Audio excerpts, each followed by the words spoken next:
ఒకసారి మన అనితా మేడం గారు మాటలు వినండి, మళ్ళీ మనం మాట్లాడుకుందాం. ఏం తెలుగు చదువుకున్న వాళ్ళు కలెక్టర్లు కాలేదా? తెలుగు చదువుకున్న వాళ్ళకి పెద్ద పెద్ద పొజిషన్ లో లేరా? తెలుగు వాళ్ళు ఈ రోజు ఢిల్లీలోని పెద్ద పెద్ద పొజిషన్స్ లో లేరా అధ్యక్ష? తెలుగు మీడియంలో చదువుకున్న వాళ్ళందరూ కూడా ఈ రోజు మంచి మంచి పొజిషన్స్ లో ఉన్నారు. తెలుగు చదువుకుంటే సాఫ్ట్వేర్ ఉద్యోగాలు రావు అన్న పదాన్ని అతను ఇట్టుగా చేసుకోవాలి అధ్యక్ష. మేడం ఎంత అద్భుతంగా మాట్లాడుతున్నారు మేడం. తెలుగు చదువుకున్న వాళ్ళకి సాఫ్ట్వేర్ ఉద్యోగాలు రాలేదా, కలెక్టర్లు కాలేదా అంటున్నారు కదా మేడం. అది అప్పట్లో మేడం. ఇప్పుడు 100% తెలుగు అవసరమే, కానీ ఇంగ్లీషు అత్యవసరం మేడం. మీకు ఇంగ్లీష్ అవసరం లేదే కదా మేడం. మీ పిల్లకాయలని ఎవరైతే మీ కూటమి నాయకులు ఉన్నారో అందరి పిల్లల్ని తీసి తెలుగు మీడియంలో వేయండి మేడం.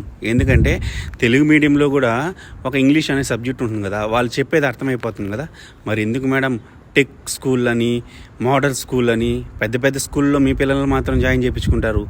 ఇంగ్లీష్ అవసరం. ఇప్పుడు బ్రతకాలంటే ఇంగ్లీష్ 100% అవసరం. ఈ వీడియో చూస్తున్న మీరు ఈ వీడియో మీద మీ అభిప్రాయాన్ని కింద కామెంట్ చేయండి.